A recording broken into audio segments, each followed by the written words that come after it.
Hello ladies and gentlemen, Nick here, and welcome to another special video that I initially did plan to do for my 20th anniversary celebrations of being a Doctor Who fan back last week around the 27th of May 2026, which was the day back in 2006 that I first got into Doctor Who. I'd seen a couple of episodes before, but The Idiot's Lantern was the one that I first watched properly and got into the show through that. Time of recording, it is 12:09 p.m. on Thursday the 4th of June 2026, which means yesterday was the 20th anniversary date of the Impossible Planets, the next episode that I would have seen. And then next week on, so that was the Thursday, on Wednesday the 10th of June, will be the 20th anniversary of The Satan Pit. And these two episodes form a two-part story. And I think by the time The Satan Pit had finished, I was officially on board. Like, completely on board. I think I was already on board with Idiot's Lantern, but the next two episodes certainly would have put me on board even more so. So in honour of these two episodes, 20th anniversary and 20 years of me being a Doctor Who fan, I'm happy for this video to go out either between the anniversaries or just ahead of Satan Pit's 20th anniversary, depending on release date, or maybe just after. Again, depending on release date. Sort of a late 20th anniversary video celebration. Because I did think about doing this for the birthday video as well, but I decided to save it for the 20th anniversary video and then saved it for a little bit after that. And today will be my official Doctor's ranking. That's right, I shall be ranking every single Doctor in the TV series. Well, Doctors 1 to 15 and the War and Fugitive Doctors. I'll do a few honourable mentions for the other Doctors, but we're only sticking to the television series for this time, as much as there is a lot of expanded media, and the list could absolutely change if we took expanded media into account, especially Big Finish. But I'm solely sticking to the TV series, TV episodes, and maybe some minisodes as well, and the TV movie, which is got a TV episode / film. Sticking to those because it's more easier and simpler to make the list, and it's the main thing many people would have seen. Like, most casual audiences may not even have heard of the Audios. They may not even know that there was a lot of books or comics. They may even not even know there's some video games. So we're going to stick to TV episodes, the TV movie, and maybe some minisodes as a bonus. Although in some of the honourable mentions, we'll also touch upon feature films as well in terms of one, and some webcast stuff and others. But we will be sticking to mostly the television series. Might reference some of the expanded media as we go, but for the most part, we're sticking to TV as the Doctors have been portrayed in the TV series, as they've been written, as the actors have performed them. That's what we're going to be making our basis on, with a few nods to other bits here and there, but they will not take up like the main focus of that. So before I begin, I'm going to mention that I'm only counting Doctors 1 to 15 and the War and Fugitive Doctors, but I am going to mention some others as honourable mentions that are in the TV series, or are fun bonus ones that are not canon. But there are some unofficial, uncanon Doctors who I will not be counting, such as Big Finish's Unbound Doctors, as well as also fan Doctors, which pre the internet age. As of the internet age, there's like a million more, including some that I've made, sort of created for my own fan series and fan audiobooks stuff. But yeah, there's like millions of fan Doctors out there, but I was specifically referring to ones like Nick Briggs's Nth Doctor, so ones from like the pre-internet era, but also all of the ones in the internet and post-internet era. Well, I suppose it's not really a post, but Yeah, so no fan doctors, unfortunately, either pre or during internet era, and no The Stranger from, I think it's BBV, which did a series with Colin Baker called The Stranger, where he was basically the Doctor in all but name for like parts of it, at least. So, yeah, and no comedy spoof parody Doctors except for some in the honourable mentions that I'll get to.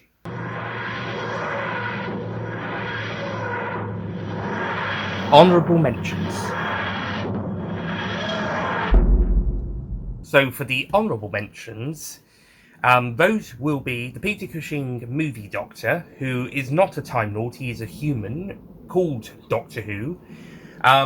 But he's basically the Doctor character for the two Dalek movie adaptations, and Peter Cushing is just amazing in the role. He's so fun, he's having an absolute great time, and he's definitely like a really approachable character, so I'm very glad that they cast him in the role, and he's amazing as Doctor Who, or DR Doctor Who.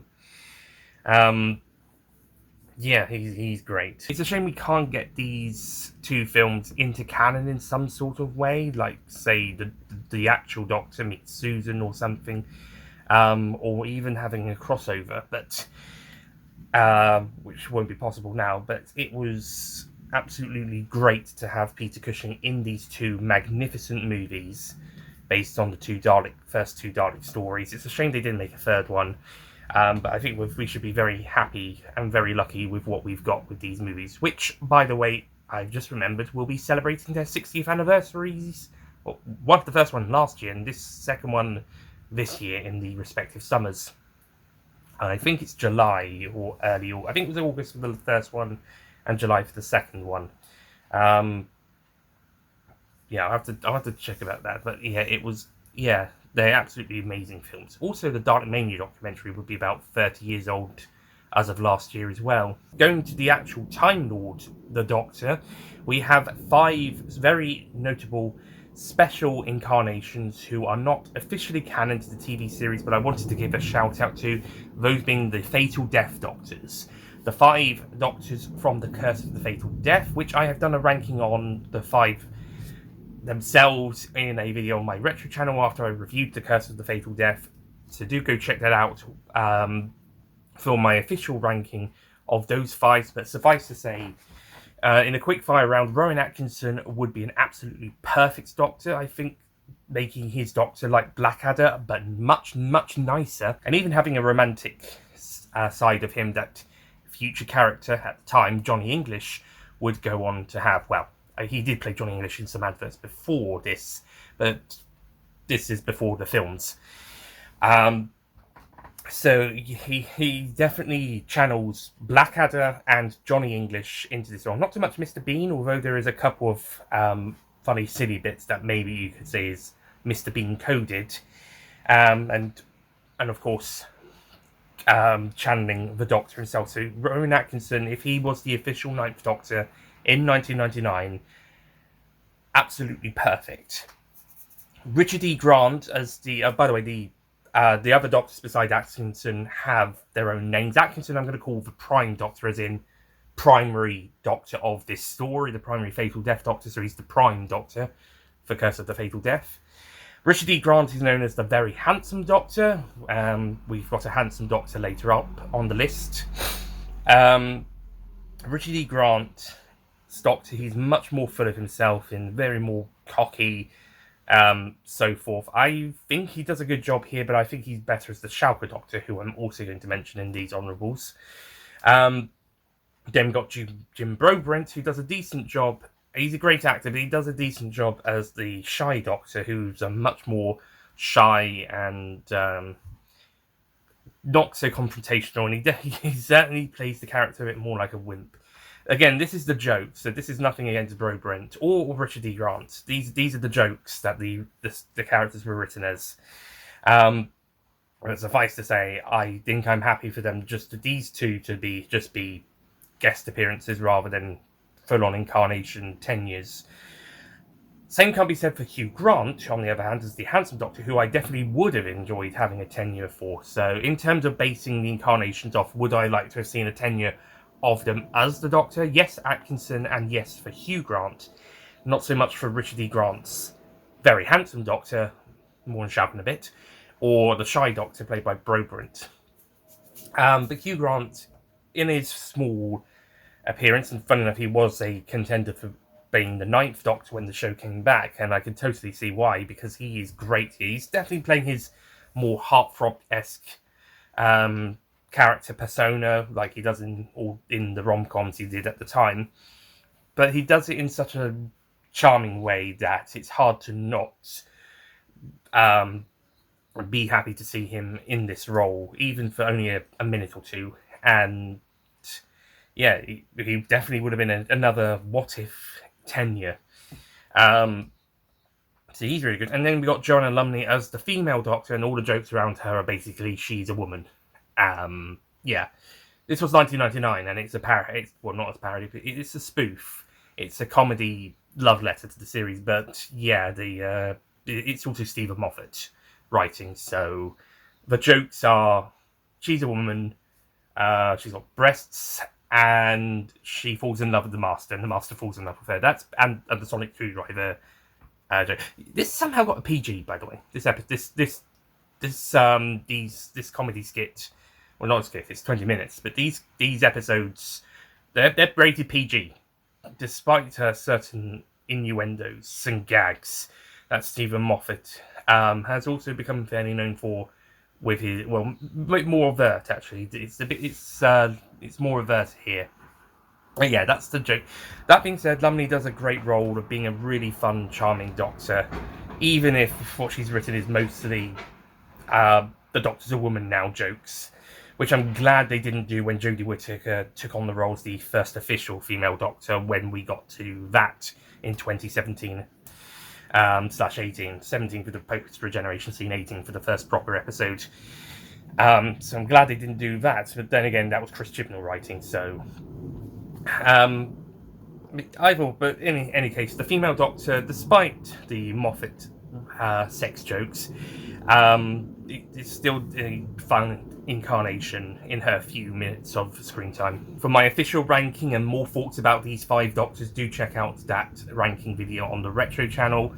And finally, the Schalke Doctor, who is also not canon, or is he? Now, thanks to Rogue, with Richard E. Grant's face appearing there. Richard E. Grant returns to play another separate Doctor to the very handsome Doctor. This time, supposedly a new 9th Doctor rather than the 10th Doctor as he was there. Schalke, as Dimi Looney says, he was moody, but he was also quite fun. There's a twinkle in his eye. And yeah, the Schalke Doctor definitely feels a lot like a updated first or third Doctor to me. He's got his moody tenure. He doesn't really want to be where he is, but he's also going to have quite a bit of fun when taking on the villain. And I get his voice also gives me McGann vibes. Like, if you played the audio without the visuals, and you'd only seen a little bit of the 8th, or heard a bit of the 8th Doctor, I wouldn't blame you for mistaking Richard E. Grant for Paul McGann in this episode, because they do sound fairly similar. Although they are quite distinct voices elsewhere. But here, they do sound a little similar. So, yeah, Richard E. Grant in the Schalke Doctor, it definitely feels like an updated first or third Doctor with a bit of the fun of the 8th Doctor. And, yeah, he feels like he would have been a really great new Doctor for the times. Obviously, this would have been for a BBC webcast continuation of the series. But it's around the same time it was coming out, the BBC officially confirmed they would bring back Doctor Who properly in 2005, and eventually Christopher Eccleston was cast as the new 9th Doctor. So, yeah, it's a shame Schalke didn't get more to do. My friend Matt Moyer did suggest as a theory that maybe Richard E. Grant should have played the War Doctor, and the reason being that the great intelligence going into the Doctor's time frame, and he would have corrupted one of the incarnations, specifically the one during the Time War, and then that Schalke and Schalke Scream to Schalke could be retroactively put back into canon as a adventure featuring him, and it comes in its rightful spot continuity wise. And the DVD came out around the same time, so would have been good timing. I love John Hurt, and we're going to get onto the War Doctor later, but I do agree with Matt Moyer that this would have been a very good idea to do. And also now things have kind of gone complicated because the Schalke Doctor is now on the official lineup in Rogue, with all the other Doctors as of Ncuti Gatwa. So, well, Ncuti's head wasn't in that, but the other 14 Doctors and the War and Fugitive Doctor, and then you also got Richard E. Grant in there as well. So that's kind of confused things a little. It was supposed to be a sort of an apology to Paul Cornell, writer of Scream of the Schalke, by Rusty Davies. It's like a little Easter egg gift to him as an apology for kind of robbing him of writing the Ninth Doctor. But it's now big, and you could argue he's maybe he's a timeless child pre-Hartnell Doctor, but it's kind of gotten more, or a future Doctor perhaps, but it's kind of gotten a bit complicated. If it wasn't for Rogue, I would have personally been happy with saying he was another Unbound Doctor, perhaps. What if the Time War never happened, but he still did missions for the Time Lords? So, yeah, I think if we couldn't have him as the War Doctor, I think that would have been better than saying he's a timeless child Doctor or something. It kind of makes sense, but at the same time, I think it's a better tribute to say he was.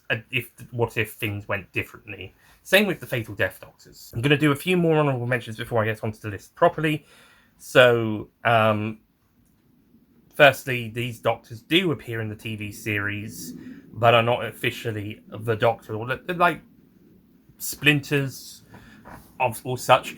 So, firstly, we've got the Watcher from Logopolis. He's basically the part of the Doctor's regeneration. He's come back to warn the Fourth Doctor of his impending death and kind of guide him through his final adventure to get to the point in order to regenerate into the Fifth Doctor. So he's supposedly a projection of the Doctor's next incarnation, but it's not entirely made clear on how it works. I think they left that intentionally vague. But nevertheless, the Watcher is a great haunting figure throughout the story, that we're wondering who this is and what are they doing and why is the Doctor so sad after talking to them, and more melancholy than usual for this season. But yeah, it ends up in a good reveal. It's maybe not made as much clear on how it works. Speaking of not being quite as clear of how it works, but in a much more prominent character, the Valeyard, played by the magnificent Michael Jason, who sadly passed away 2 years ago. The Valeyard is supposedly the dark, split incarnation of the Doctor, all of his worst traits into one character, who then attempts to put the Sixth Doctor on trial during season 23 of the classic series. Towards the end of this season-long story, The Trial of a Time Lord, if you were splitting them into the 4 story segments, in the final one, The Ultimate Foe, the Master reveals that the Valeyard is in fact the Doctor, but some sort of split incarnation between the 12th and final regenerations, and has become everything, all the negative stuff, channeled into one character, and now he wants to steal the Doctor's remaining lives from the Sixth Doctor, and he's been in cahoots with the CIA, not the Central Intelligence Agency, the Celestial Intervention Agency, who used to hire the Doctor, but now, after he kind of in The Mysterious Planet, the first segment of this story, we see the Doctor kind of investigating a planet which was a CIA failed mission, and they want to keep it covered up. So hence the trial of a Time Lord. But the Master comes in and basically he's like, "Nah, you're not doing this, mate. I'm the one I want to kill the Doctor. So shoo, motherfuckers."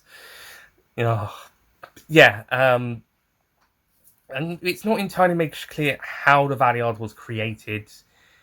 Big Finish do touch upon it, but they kind of leave it a bit more vague as well. They're not entirely clear, possibly because most of them would have watched it. Tom Broadcast would have watched that story. They would have grown up with or been fans at the time, still fans obviously, but like that was like their basically like what I did, what I was like 20 years ago, like I was during David Tennant, Matt Smith, Peter Capaldi's runs, would have grown up with it or been a big, like, that was like their peak of before getting involved in making the official stuff, or the licensed official stuff at least. So they kind of keep it more vague because it's in line with what's been done with the character on screen or in other expanded media, but do touching upon it a bit more. Now, although I wasn't going to talk about the audios as much, I will mention that The Brink of Destruction, the fourth and final part of the Sixth Doctor, The Last Adventure, the definitive Sixth Doctor final story, the regeneration story, the official one, is definitely a great final foe for the Sixth Doctor to go up against and to stop and to sacrifice himself to save the day, stopping the Valiard. And my friend Matt, again, kind of speculated that the Seventh Doctor orchestrated his own demise in order to prevent him from becoming the Valiard if he went a bit too far. So in a way, both the Sixth and Seventh Doctors, going by this logic, ended up sacrificing their own lives or setting their own lives to end in order to prevent the Valiard from winning and prevent them from becoming the Valiard in the first place. As for Doctors after the Seventh Doctor, well, the time will happen, so things kind of probably got shook up a bit. The regeneration that is supposed to have taken place would now be the End of Time Part 2's regeneration with the 10th Doctor into the 11th, thanks to the War Doctor being the 9th incarnation, and the 10th Doctor regenerating into himself in Stolen Earth and Journey's End, meaning that the 10th Doctor is firstly the 11th, but also the 12th late as well, meaning the 11th Doctor is the 12th, he's actually the 12th Doctor and on his 13th life. 12th incarnation, 13th life. So if we're saying 12th and final is 12th and 13th, then it's that regeneration. However, they didn't specify if final meant 13th. It did back in the classic series, but now we've gone beyond that. So, yes, it could be something they could touch upon later down the line. Who knows? Speaking of which, the curator, last honourable mention, Tom Baker returns to play this character in a cameo for the 50th anniversary.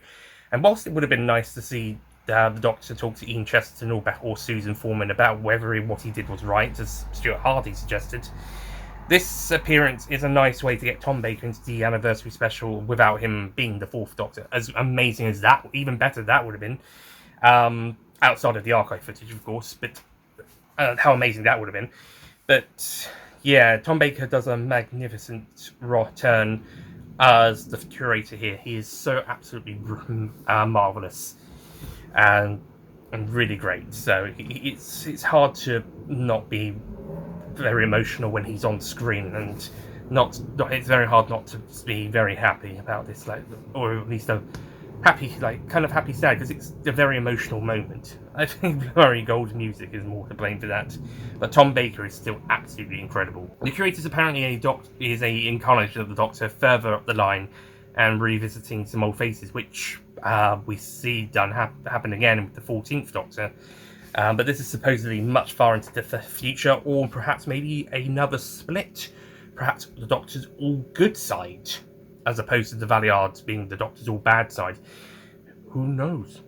But also, this curator character is also he pops up again in some comics and some audios, and also in the audios, Colin Baker plays his successor, second curator, and apparently another curator is resembling the 11th Doctor, which makes a lot of sense because that's the Doctor he talks to in this scene in Day of the Doctor, so it makes a lot of sense. And if they did want to bring the curator back, they could bring in anybody to play the curator, preferably an older Doctor. That this would work more than with a brand new incarnation.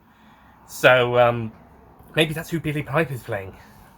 Unlikely, but yeah, it would be fun having the curator come back. But if we just for the TV series, if it's just going to be this one scene, then it's an absolutely perfect one-off appearance of the character, and expanded media can go and play with other bits with it. But for TV, this is perfect. But I would be happy to see them again in some way. Hello there, Nick here from the future. It's actually Tuesday the 9th of June at time recording at 3 PM. During this ranking, I remembered two other Doctors that needed honourable mentions because I wasn't counting them in the list, and I mentioned them whilst doing them. So in the bloopers, you'll see those bits. So those are the Master Doctor from The Power of the Doctor and the Duplicate Metacrisis Doctor from Journey's End. I'll talk about the Master Doctor first because I don't really count this one as an actual incarnation of the Doctor, but I'll give it a shout out anyway because it's in the episode. The Master Doctor, played by Sacha Dhawan. So basically what happens is the Master is trying to take the Doctor's not so much regeneration energy, not so much trying to steal their lives like in the TV movie, but they force generate the Doctor into the Master's then current incarnation, played by Sacha Dhawan, because I guess the Master was kind of fed up with himself, because the Sacha Dhawan Master is a bit more depressed alongside crazy and mad after discovering the secret of the Timeless Children and discovering that a bit of the Doctor's inside them and other Time Lords. Now they want the Doctor to become them. Not so much them becoming the Doctor, but the Master, for the Master to be transferred to the Doctor and the Doctor to be like the Master. So that's the plan, I guess. It's not so much of a great plan after all, is it now, Master? Yeah, it's a little bit confusing in that regard, but I don't really count it, more so for the fact that the Doctor's hologram that kind of triggers in because something's gone wrong, talking to Yaz, and then later also to Ace and Tegan and glitching to the 7th and 5th Doctors respectively, and the Fugitive Doctor coming round in her hologram appearance. But Yaz and Vinda having to then get the Master to degenerate back into the 13th Doctor as a force degeneration. The fact that they do that, they're able to degenerate the Master Doctor back into 13, and the Master's consciousness goes back into their regular body. That's why I don't count the Master Doctor as it counts as a incarnation, but then they reverse it. So I don't count it as a because the 11th Doctor's the 13th, they're on their 13th life thanks to the War Doctor, and the 10th Doctor regenerating into themselves. So the 12th Doctor is the 13th incarnation on their 14th life. 15 is the 15th life.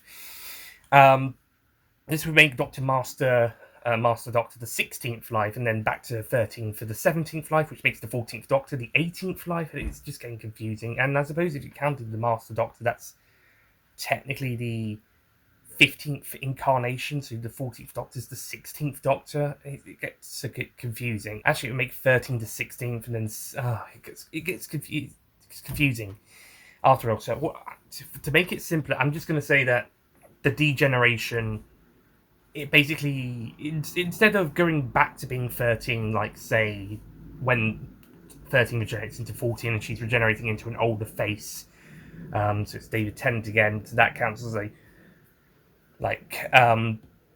that's a new incarnation but with an old face.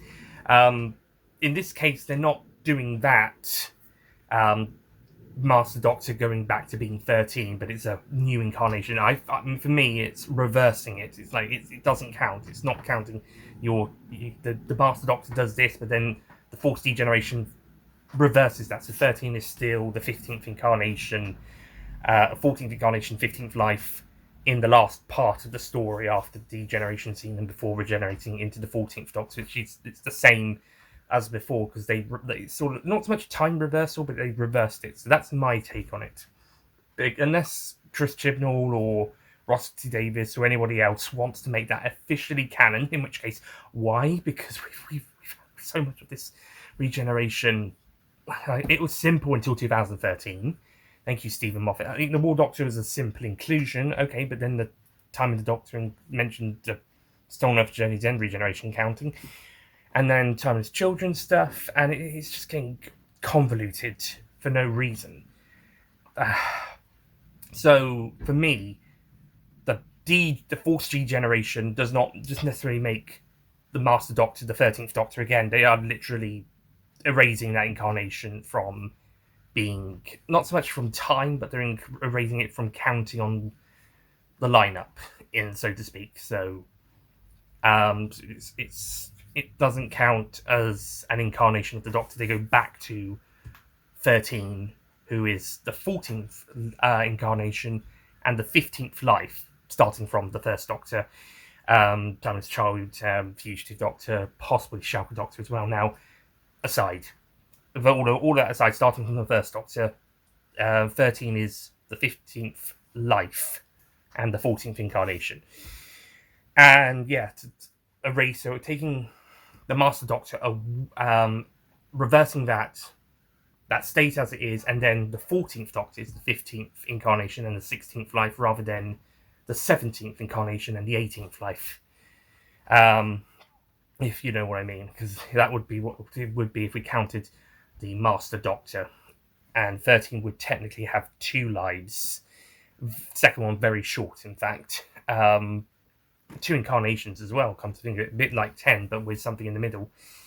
And yeah, I'd rather just say that the degeneration, the 40th degeneration, reversed what the Master did, rather than we add 2 more to the list. Second 13 with the Master Doctor in the middle, if that makes sense. The duplicate / Metacrisis Doctor, played by David Tennant.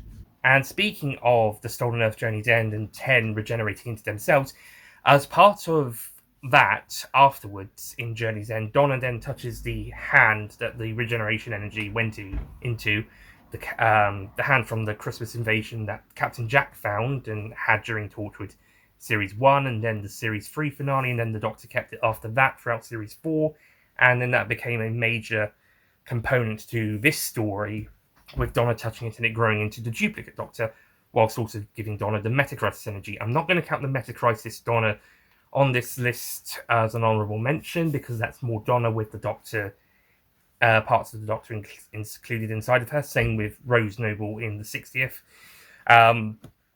We're just counting the incarnations of the Doctor. The duplicate / Metacrisis Doctor, however you want to call him, is an interesting idea, as well as giving a sort of a clone Doctor, human clone Doctor, sort of clone, not quite clone. He's sort of representing the born in the war sort of incarnation the 9th Doctor was, and needs to be healed. He's mainly there to give Rose Tyler a happy ending, despite having to stay in the parallel world. She gets her own Doctor to be with. Not too dissimilar to what happens with 14 and Donna, so Martha Jones must be pretty pissed at the fact that she's the only 10th Doctor female companion not to have her own Doctor. But then on the other hand, her character arc did mostly end with her feeling she was better than him, so maybe she wouldn't be that pissed, but she probably would be at least a little bit miffed at minimum. But yeah, the duplicate Doctor's an interesting incarnation. I have to read the Empire of the Wolf comic to see how he does there, living his new life with Rose. And that could also play a factor into the 2026 Christmas special, maybe, depending on, again, what happens with Billie Piper in that, and which Doctor David Tennant's actually playing. Most people think he's 14th, but it could be the duplicate Doctor. It could be 10. Probably not 10. It's probably 14 or duplicate. One of the IDW comics, I believe it was, did have a story set at the Doctor Museum, something like what Doctor Who Adventures would do later on. But they would have I think it was a robot or something, where it was supposed to be the duplicate. They pretended to be the duplicate Doctor, but also the Valiard, but it turned out to be neither. I'm not quite sure. I'll have to find and read that at some point. But yeah, I think it was like a fake out. Duplicate return / the Valiard. And again, as I mentioned with the Valiard, if they were doing like the Valiard splitting off from the Doctor, it would be the End of Time Part 2 regeneration rather than Stolen Earth Journey's End. They're one regeneration early if they're saying the duplicate Doctor is the Valiard. And what's more so, that comic was published in 2009 or 2010. Either when David Tennant was still the Doctor or just as Matt Smith was starting up. So at that point, we hadn't had the War Doctor, and Stolen Earth Journey's End regeneration wasn't counted. So as far as we knew at the time, we had 2 more Doctors after the 11th. So that makes even less sense. But yeah, if he does end up being the Valiant, then hopefully the 60th is a bit more clear about that. I don't know a Valiant-esque character in that story, like he wants to have what the 14th Doctor has, or what the 15th and hopefully 16th Doctors had, but we'll see how it goes. It could be something completely different. Just at the time of recording, we still haven't had the announcement yet, despite some fakes. Some fake leaked real ones or something. So yeah, the Duplicate Doctor. Really good. Okay, that's enough of the honourable mentions. On to the list properly. Starting off with number 17. Like I said, I'm sticking just to TV stories, just television episodes, the TV movie, maybe some minisodes. Because if I was including Expanded Media, this Doctor would be way higher. But no surprise to anybody, just by sticking with the television series stuff, then that this Doctor is my least favourite. By the way, I love all of them. Absolutely all of them.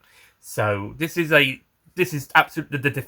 definitive meaning of least favourite to favourite, as in there is no bad, there is no worst, there is nothing, nobody is anything below good at worst. With that being said, sadly, the 6th Doctor is much better in expanded media than he is on television. Even though I do like him on television for the most part. Sadly, my least favourite Doctor, just going by TV, is the 6th Doctor, played by Colin Baker. Now, Colin Baker is an absolutely amazing actor, and he's a very lovely man. I've met him 5 times. I want to meet him a 6th time, to make it 6 sixes. 6 times meeting the 6th Doctor. And again, like I said, expanded media, he's especially Big Finish. Like, if he was Big Finish, if we were talking Big Finish, he would probably be top 5, top 6 Doctors, because he is phenomenal. They took a character who was not so well written on television and was pretty much despised by the fans of the 80s and the 90s, and they brought him back into the audios for Signs of Time. They did one with Whispers of Terror, starting from the Marion conspiracy. The first big thing Big Finish needed to do was establish Doctor Who audios with 3 of the then surviving actors playing the role. Because sadly the first 3 Doctors had passed away. Tom Baker wouldn't join for a long time, 2012. Well, 2012 for the first ones released, maybe about 2011 for recording, but Paul McGann wasn't on board yet either, so they were determined to do new stories with Doctors 5, 6 and 7. So that was the first hurdle, was to do that, get these audios rolling with these 3 actors. So Whispers of Terror, I believe, was the 3rd audio, was the first one with the 6th Doctor after Sirens of Time, which was a multi-Doctor one to start with, and then Phantasmagoria with the 2nd one was the first with the 5th Doctor, and then I think it was the Fearmonger was the first with the 7th Doctor. That was the 5th one in. Starting from that was the first thing they had to do, was start up Big Finish and get these actors in brand new audio stories. Starting with the 6th story of the monthly range, the Marion conspiracy. That they started their 2nd big project, which was the 6th Doctor's redemption arc. It was kind of update, improving on the 5th and 7th Doctor as well, and would later also give the 8th Doctor his own era in audio, starting with Storm Warning, the 16th release. But the Marion conspiracy onwards for the 6th Doctor basically marked a massive change for the character, and from there forward he became probably one of the best incarnations. But like I said, we're sticking with television. I've kind of talked more about Big Finish than I should have already. In terms of how we're grading these Doctors, sadly the 6th Doctor probably gets off to the weakest start of any Doctor. I mean, debatably also the 7th as well, but the 6th Doctor, because he's the first one, he's not the first one with like a post-regeneration stress, but he's the first one where he's kind of really affected him in a very bad, a very, very bad way. We saw a bit of that with the 5th Doctor, but with the 6th Doctor, it was really taking a toll on him, and coupled with his new personality, he definitely was coming off a lot more unlikable, and even attempted to kill Perry. You know you've kind of lost the audience there when your new Doctor, even in the state he's in, attempts to strangle the companion his predecessor died to save. literally less than an episode in, he attempts to kill the person who he literally, the previous incarnation, died trying to save in the most heroic moment of the show, or one of the most heroic moments of the show ever. And you follow up with him attempting to kill her. Why Anthony Stephen and Eric Saywood and John Nathan Turner and who was the director? Was that Peter Moffat again? And the director, who thought that was a good idea? I know I'm not reviewing Twin Dilemma, but right now, go and watch my review on Retro Channel for that, or yeah, but who thought the season 21 ranking? But who fucking thought that was a good idea? After one of the best heroic moments of the series, the previous episode. Poor Perry. Poor Perry. I understand where they may have been taking the characters as sort of a dysfunctional friendship, relationship thing. And this gets addressed really well in Big Finish's the Quinn Dilemma episode 4 of that story with the Sixth Doctor. No, it's episode 5, sorry. 3 and 4 is sort of a two-parter. Episode 5 of that story with Perry basically talking to the Doctor about that. Why she stayed with him despite everything. Yeah, I can see where they were going with it, but like a toxic, dysfunctional relationship. But they're still besties in the end. But that is such a poor way to start said relationship, and a poor way to start the new Doctor's era. And Twin Dilemma, unfortunately, doesn't really get much better with that until maybe towards the end. When he does realise he does care about Perry being hurt or something. I just know that one of the cliffhangers is like, "No, Perry!" When he realises she's in danger, possibly about to be killed. I think it's part 3's cliffhanger. Yeah, it must be, because part 2, he's cowering behind. Part 2's cliffhanger, going into part 3, he's cowering behind her, and part 1's is Gary McNally pointing a gun at them. Yeah, I think he finds his form at the end of that episode. I don't even mind the lines, "I am the Doctor, whether you like it or not." Yes, it does rub up people the wrong way, but it's such a quotable line now, so I think we can kind of retroactively forgive it. But yeah, he's same with the "you're expecting someone else" line. But yeah, that's another thing. Yeah, if this is definitely going to be a more provocative incarnation, and I can see where they were going with, but I think a lot of people would have been turned off, especially after the 5th Doctor being quite nice. I think a lot of people would have been turned off by this incarnation within the first 4 and a bit episodes of his run. I think once we got to Attack of the Cybermen, and he was still recovering from his regeneration, but he was more back to normal and trying to, still finding his feet as this new incarnation, but he was back to being like the Doctor again, and whilst processing everything. I think by the time we got there, things were getting better, and we were starting to see what the character was going to be like going forward, but getting out of that post-regeneration slump that he was in. And by Vengeance on Varos, we were off. I was actually noticing things were going pretty well, actually.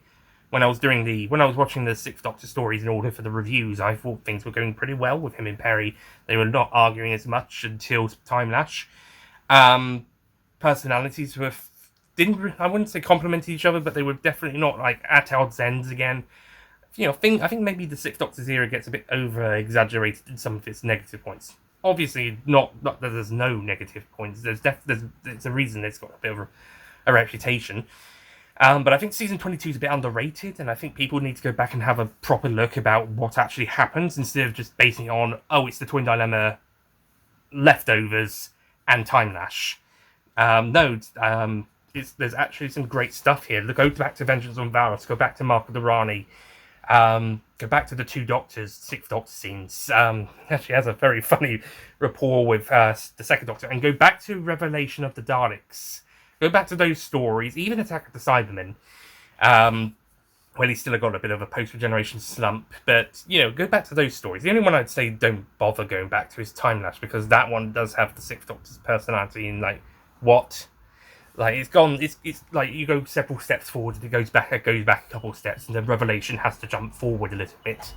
Time Lash feels like it should have been taking place after Twin Dilemma, but before, or after Attack of the Cybermen, but before Vengeance on Varos, because it does feel like the Doctor's gone back to being like that Twin Dilemma personality in places, and it's not really as good, though he's still definitely trying to be the heroic figure that they need. But yeah, his personality there is not quite as good. I think his best time to shine in season 22 is possibly either Mark of the Rani, when he and Perry are probably at their closest in that season, or Revelation of the Daleks, where after the several steps back of Time Lash, we jump forward. And whilst they don't really do an awful lot in the first episode, there's some neat moments, like when he's trying to comfort Perry after the mutant character dies, he's still remaining in character. And then when he hears about the DJ being killed, he is pissed. Well, pissed for this classic series. Like, he hears Perry screaming at the Daleks about killing the DJ that she really liked, and he is cross. He's able, and he takes it out on Davros, which is good, which is the right thing to do, because Davros created the Daleks. He's responsible for the DJ's death. That was a cool DJ. He is absolutely right to be cross about Perry's favourite DJ being killed. And I think season 23 probably would have, the originally planned one, would have done an even better job of expanding on what the character was like, soften him down a bit, which was the plan, make him a bit nicer while still retaining him character. So if we were able to stick to the Mark of the Rani, Revelation of the Dalek style Sixth Doctor in season 23, I think he probably would have been better received there. Trial of the Time Lord Sixth Doctor, they had to tone him down a lot more in quite a bit of it, but he stayed quite... Actually, I suppose season 23 original version probably wouldn't have been too much different to Trial of the Time Lord Sixth Doctor, as he was a bit more toned down and mellow in quite a few of the scenes outside of the trial bits. I think Trial of the Time Lord does give Colin more time to shine as an actor, and it does show off the various personalities the Sixth Doctor can display, from his kind of the more nice side with Perry and Mysterious Planet, to the pretending to be evil side in Mind Warp, then to a bit more kind of a new man sort of style, kind of being a bit more, I suppose, open with other people, whilst with travelling with Mel in Terror of the Vervoids, to being the more heroic incarnation that we know him to be in Ultimate Foe, and of course his usual side in the trial scenes. But at the same time, as the story goes on, he starts to wonder if this is a battle he can even win, a trial he can even survive. And I think season 23 does a good job on the character side of the Sixth Doctor, showing the various sides and how it's taking a toll on him. If they had actually designed this to be his final season, or if they had said, yes, do come back for one more season, or one more story, or even just a single episode, then they could have even built up. It could have been a subtle build-up. It's absolutely a shame and a crime, actually, what happened to Colin Baker after season 23 with just being sacked. Whilst I suppose you could say John Nathan Turner is somewhat to blame by just sacking Colin Baker because he was told to, the main... It's Jonathan Powell and Michael Craig who have to absolutely be held accountable for that. Now, yes, the television people, they're making choices in TV, but what they did was absolutely cruel. In terms of, you fire a guy just because you don't like the show. And, I think it would have been... If they had given it one more... they'd given it a chance with Trial of a Time Lord, and they were prepared to let it carry on a bit longer. But I think it would have been at least decent of them to at least allow Colin one more season to wrap up his tenure and then start afresh with Sylvester McCoy for the 25th anniversary. Or at the very least, maybe take 1987 off, because they were kind of stuck. They weren't really ready with the scripts. They didn't really have scripts ready for a season for the 1987 season. So take 1987 off, apart from a special sometime in the year, maybe, or Christmas special, which would have seen Colin Baker's Doctor do a final battle, and then season 25 could have come a bit earlier in 1988, and then they could have gone from there. But no, they wanted the show cancelled, and they wanted Colin out before they did that. So then a new Doctor come in, and then later on down the line they'd find a way to cancel it for the second time. Like, they tried to do it the first time during season 22, but yeah, this era was really hampered by production problems. But yeah, obviously, script-wise, character decisions would have taken them in the direction heading that way. But yeah, it was absolutely unfair on what they did to Colin. No wonder he didn't want to come back for the regeneration scene. He wasn't even gonna be in most of the episode. It's just been like a minute at tops. So yeah, no wonder. Thankfully, like I said, Big Finish have rectified this with the audio The Brink of Destruction, which is the fourth and final of a quartet of stories that lead up to his regeneration story, though from the perspective of the villain, the Valiard. Because these stories take points throughout the Sixth Doctor's tenure at Big Finish, travelling with 3 different companions at points in his time. Although I think Stage Fright may have taken place before the first one, the end of the line, because Flip, he travels with her before Constance, and then later the two, Flip joins him and Constance. So yeah, and I'm not even sure where Charlie takes place in the Sixth Doctor's timeline, so Red House might even have been before or after those other two. But the last story, The Brink of Destruction, is with Mel, obviously, and it's the regeneration story, and it is the official Sixth Doctor regeneration story. There is also the book's Final Scratch, but I think we all know what the real final Sixth Doctor story is, especially since Colin Baker himself regenerates into Sylvester McCoy, the actors themselves playing those roles.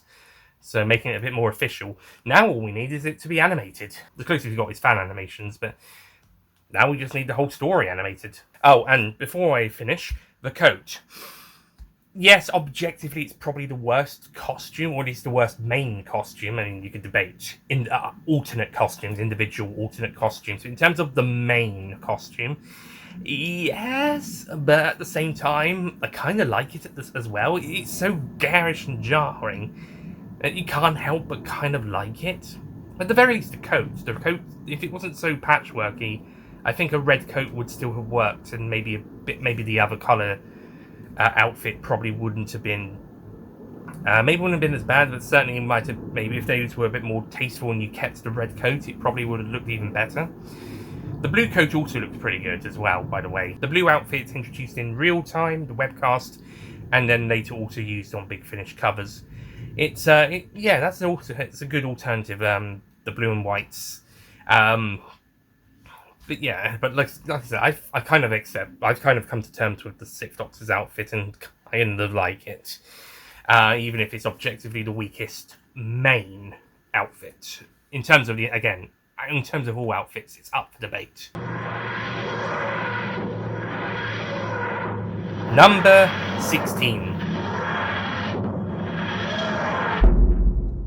I'm gonna be a bit controversial to some people, but probably not to others, and say that my second least favourite is actually the Fifth Doctor, played by Peter Davison, who is actually my mum's favourite, or second favourite after David Tennant.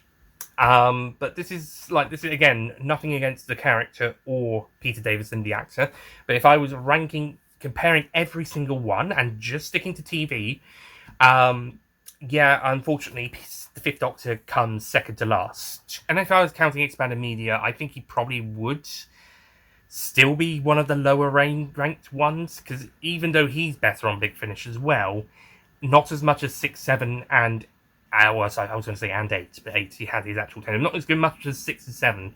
So yeah, I think 5. I think the thing is, because he's the opposite of 6. He was too nice. He was too much of a. I mean, which brings the character, the subtextual character growth, being less commanding in the room, sort of deal. Like the first 4 Doctors could hold their command in the room. They could be the one everybody turns to look at, even if they were thinking, "Oh, I don't like this guy." Even the second Doctor could do it, but 5 was struggling with it, and this seemed to be the character development the character went on, alongside losing quite a few people. People left because of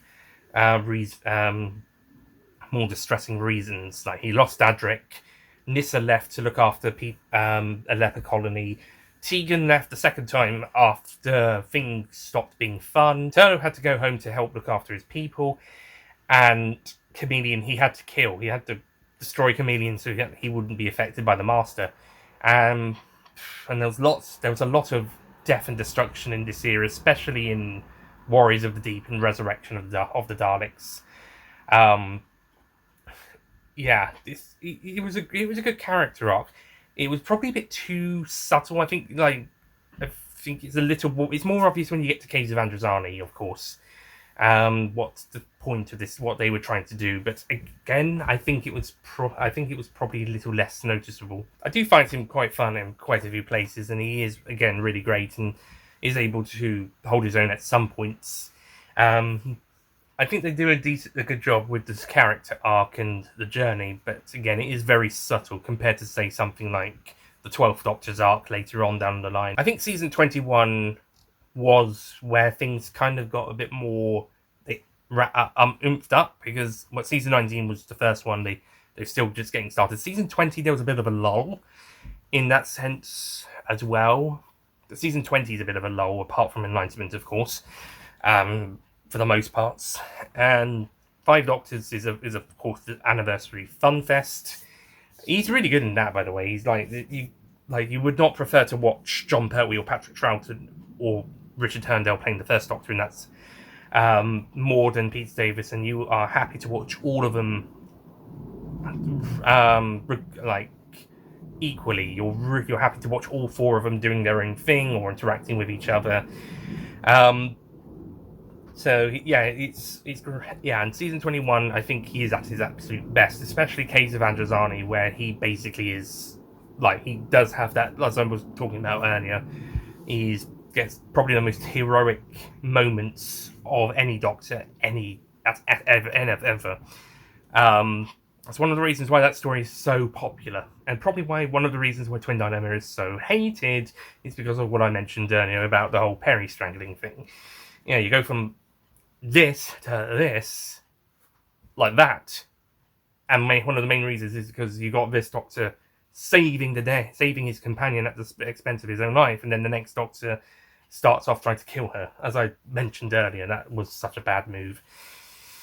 But yeah, I think Five's great, but stacked against all 17 main Doctors.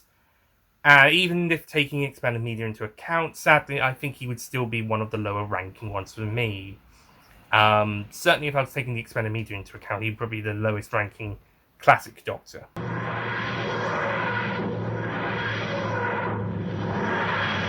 Number 15. Now, number 15 is going to be one of the two extra Doctors we've got on this list that aren't a numbered incarnation. And I'm a bit sad to say this because, again, expanded media, he's even more amazing.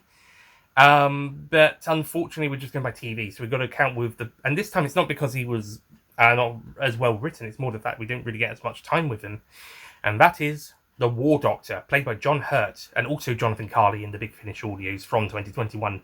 John Hurt did do some audios for a bit, but sadly he passed away in early 2017. So after the fourth box set, that fourth box set was released after he died. And that was the last of the ones he did there. But then Jonathan Carney started doing them in 2021. A whole new series of War Doctor stories, and he's amazing in that. And that's why I'm kind of disappointed in myself of not putting the War Doctor higher. But at the same time, again, most of that comes from both John Hurt and later Jonathan Carney's audios. And also the fact that he's in the 50th anniversary. But the War Doctor was basically created because while Stephen Moffat did originally intend for the 9th Doctor, Christopher Eccleston, to be in the 50th anniversary, Eccleston eventually decided to turn it down, which, on reflection, may have been a good idea for the character. Not so much for not having Christopher Eccleston or the 9th Doctor back in, but as Mr. TARDIS puts it in a video, he would have been in the 9th Doctor would have been in a story where his two other incarnations were not happy to see him back. Same with if it was Paul McGann's 8th Doctor, because at least if we're going by what the final episode script was regarding the Doctor who ended the Time War, the other two would not have been very happy to see that Doctor turn up. So if that had been the 8th or 9th Doctors, then it would have been a situation where Paul McGann or Chris Eccleston were in an episode where their two successors were telling their Doctor they do not want to see them back. Like, they don't want anything to do with them. So a new incarnation makes sense in that regard. That being said, I think more of that angle probably was made because of the War Doctor's creation. I think 10 and 11 would be less hard and more forgiving on 8 and 9, if 8 or 9, if they were in that position. But yeah, so because Eccleston turned down the role and Stephen Moffat couldn't get Paul McGann in because the BBC, for whatever reason, didn't want him to, so he had to create Night of the Doctor as sort of a supplement that also answered the question of the of 8's regeneration into 9, now War, which was very well received, by the way, so the BBC take notes. So he created his own new incarnation in between. There is the gap there, so it is the best place for the gap, I suppose, if you're going to put one there. And we got the War Doctor. The War Doctor is great in his own right, and John Hurt does a really great job. Again, actually, it would have been a pretty decent idea if it was Richard E. Grant, as Matt Moyer suggested, and the Great Intelligence corrupted an incarnation, and he just appeared to be Richard E. Grant. But by the end of the day, he's still the Doctor, and he accepts himself as the Doctor. The other two, except 10 and 11, accept him as the Doctor, which is a great scene in the final episode with John Hurt. And I would not get rid of John Hurt, even though I do agree that Richard E. Grant thing probably would have worked even better if we were going to do this angle. But yeah, War Doctor. I really like him, but he only appears in the 50th anniversary special. He's a major part of the 50th anniversary special, but he's only in that, plus the end of Name of the Doctor, the end of Night of the Doctor, and an archive footage use in Listen, which was a nice inclusion there, by the way. And then Expanded Media picks up the rest again. But yeah, it's only in one main episode and two other smaller appearances and an archive footage scene. Well, most of the other Doctors are only archive footage in Day, so I guess it's the War Doctor's turn to have it in Listen. So that's why the War Doctor's down here. If I was including Expanded Media, he would be higher because of the audios. He's also in a couple of comics, mostly ones that take place during or alongside the 11th Doctor stuff. Titan, give the War Doctor his own comic series. Like you haven't done it you did a mini-series and later one omnibus volume for the Fugitive Doctor. Give the War Doctor one night of that instead of having to, and Docu Magazine as well for that matter, instead of having to have him share an 11th Doctor one. Well.